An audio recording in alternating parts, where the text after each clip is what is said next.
학교에 사역을 시작하고 매주 조금씩 학생들과 대화와 소통을 시작했습니다.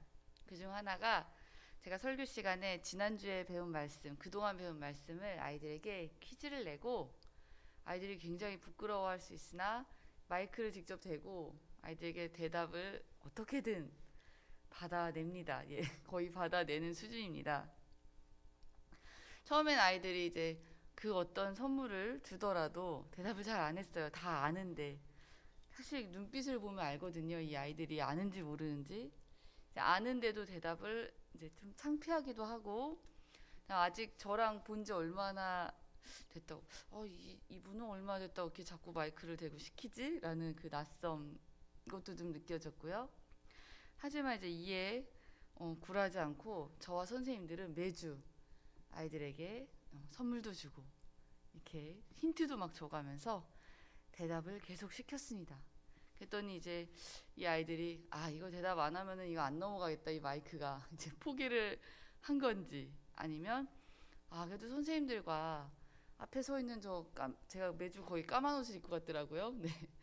앞에 서 있는 저 까만 옷 입은 선생님이 그래도 이상한 사람은 아니네. 그래도 한 2, 3개월 보니까 나쁜 사람은 아닌가 보다라는 그 관계가 생겼고 또 선생님들이 정말 헌신적으로 잘해주십니다. 어쩌면 이렇게 아이들이 좋아하는 최근 아이템을 매주 이렇게 잘 골라 오시는지 정말 대단하신 선생님들이십니다. 그래서 그러한 선물과 선생님들의 그 노력과 저의 상상할 수 없는 힌트로 사실 제가 힌트를 어떻게까지 주냐면요. 얘들아, 아브라함이 몇 살에 아들을 낳자고 이렇게 힌트를 이렇게까지 줍니다. 이렇게. 네. 맞출 수밖에 없어요. 어떻게든 맞추게 하기 위해서. 왜냐면 그 아이의 입에서 100세라는 대답이 어떻게든 나와야 돼요.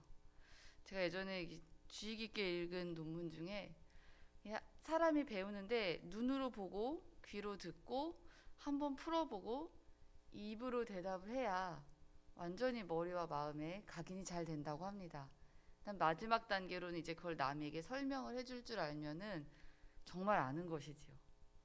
그래서 어쨌든 이 아이들이 입으로 대답을 어떻게든 하게 하기 위해서 이러한 힌트와 하나님께서 다 인류를 멸망하시고 노아의 몇 식구만 얘들아 살아남았지 이렇게 네, 이렇게까지 줍니다.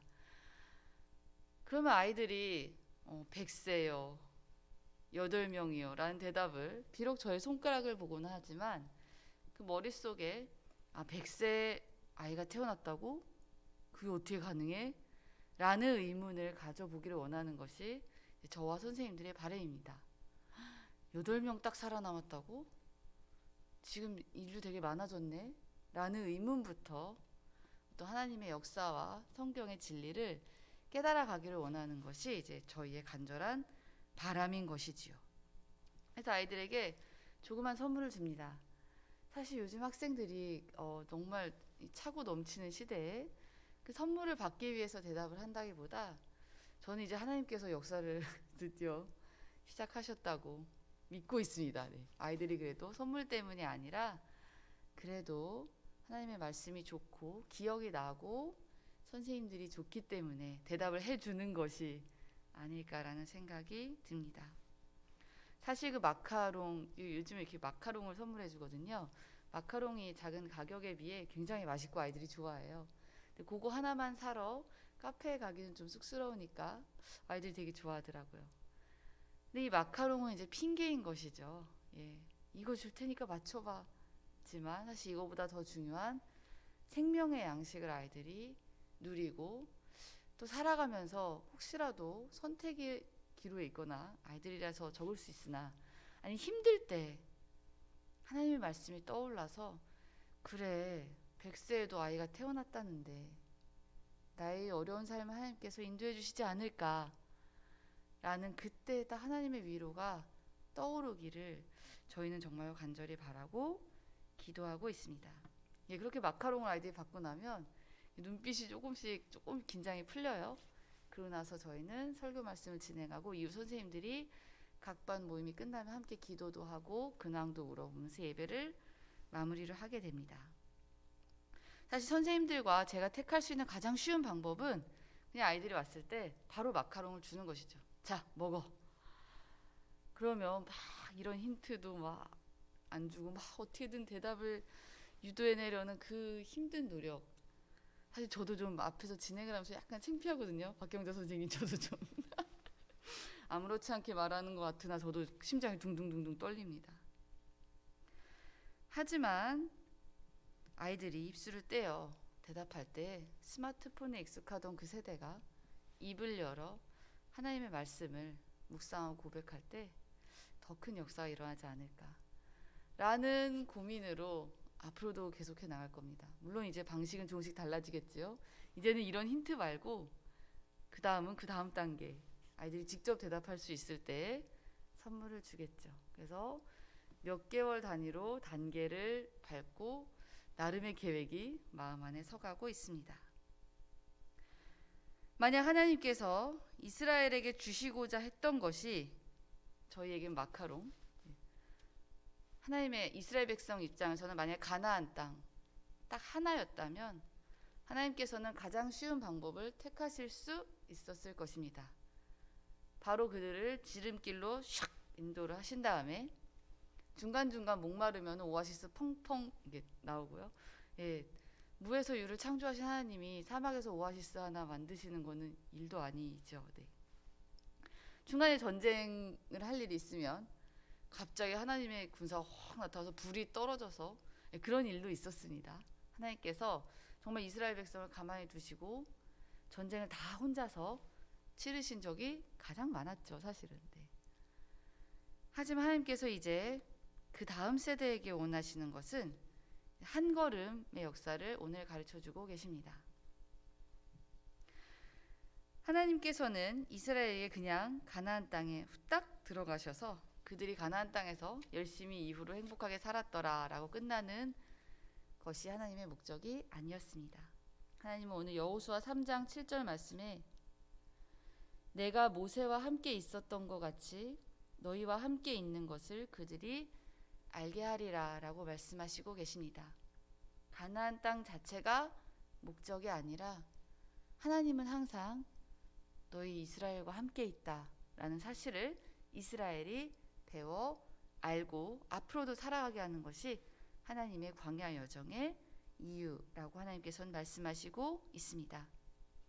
출애굽 초반 그들이 하나님에 대해서 거의 아는 것이 없었을 때에는 왜냐하면 400년 동안 이방 나라에서 이방신만 섬기고 살아가 비록 그들이 유대인으로서 하나님의 말씀을 부모에게 전해 들어 알았으나 그들의 주위에는 온통 이방신들 뿐이었어요.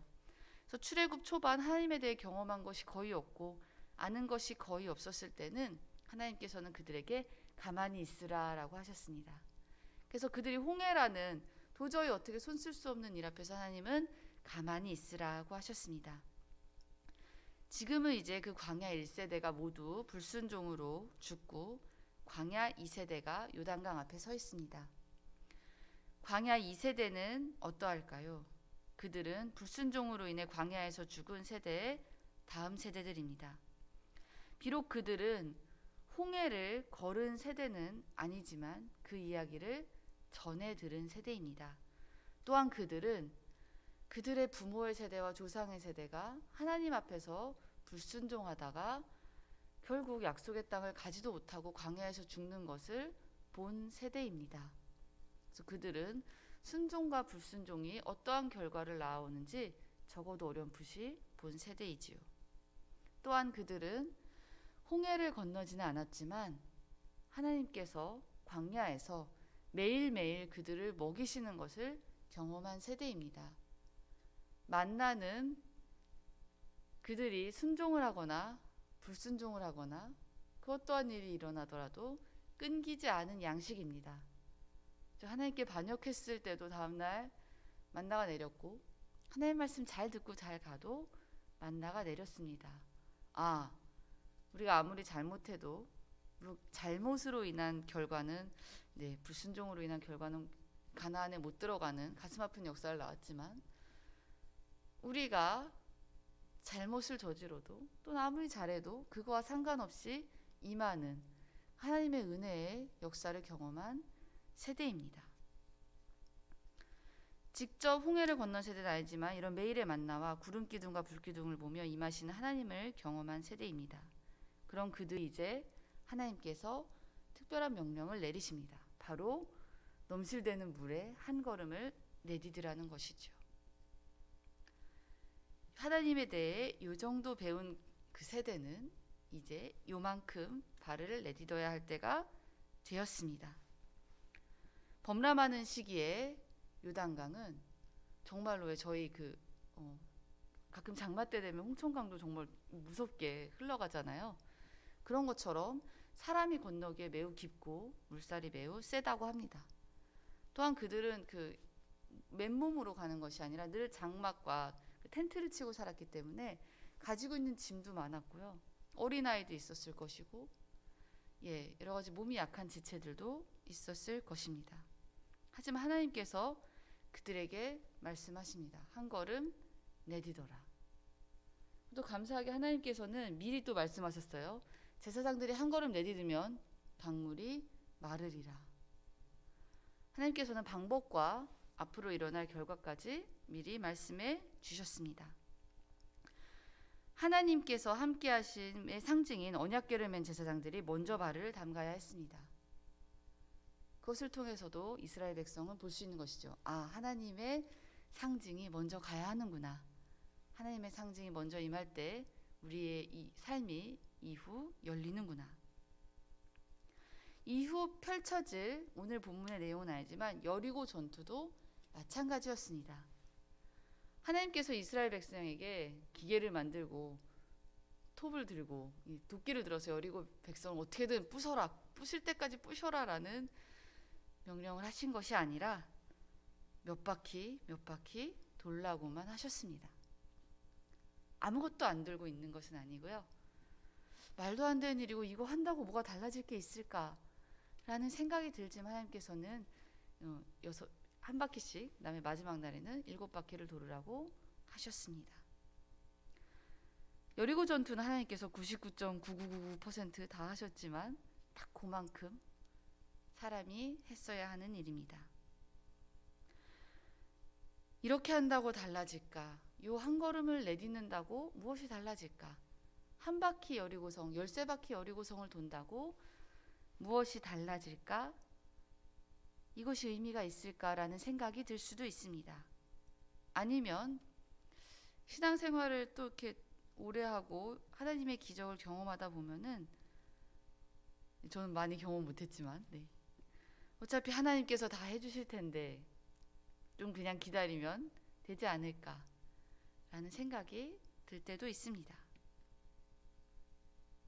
하지만 하나님께서 하나님의 역사를 늘 인간을 꼭두각시처럼 이렇게 하시고, 아니면 사람은 가만히만 두시고 마치 하나님께서 다 떠먹여 주듯이 하는 역사는 그리 많지 않습니다. 하나님은 위대한 역사에 인간의 요만큼의 순종을 바라십니다. 그것은 절대 어려운 일이 아닙니다. 강물이 매우 넘실거리는 그 강둑을 돌로 막아라 라는 공사를 시키신 것도 아니셨습니다. 그 한 걸음, 그 작은 부분이 인간이 해야 됐던 일의 전부였습니다. 혹시 우리 마음에 작은 부담이 있지는 않은지요? 하나님께서 하라고 명하신 아주 작은 일이 있지는 않은지요? 이거 한다고 달라질까?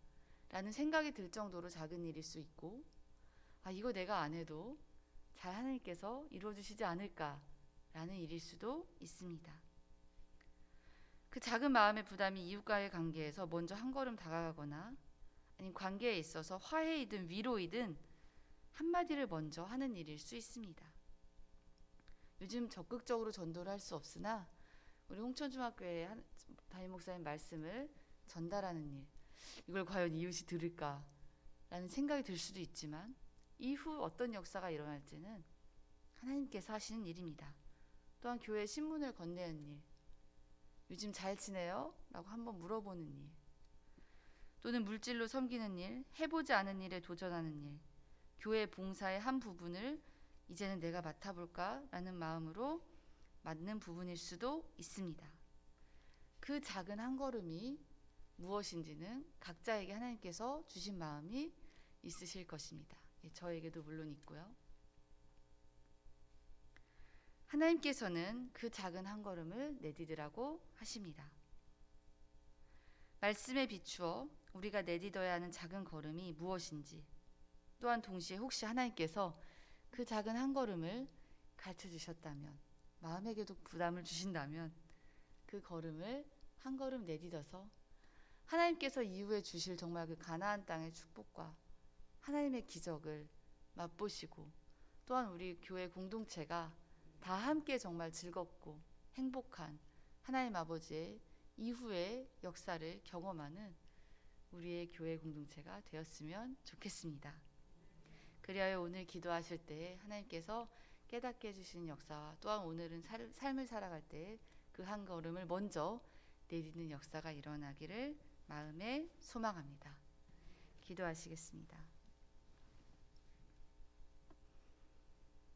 하나님 감사합니다. 하나님께서 우리에게 원하시는 순종은 너무나도 작습니다. 하지만 그 순종의 작은 한 걸음의 이후 펼쳐질 하나님의 역사는 우리의 상상을 뛰어넘습니다. 하나님 아버지, 오늘도 저희가 한 걸음을 내딛도록 저희의 마음을 깨닫게 하여 주시고, 혹은 망설이고 있다면 저희의 발걸음을 재촉하여 주시옵소서.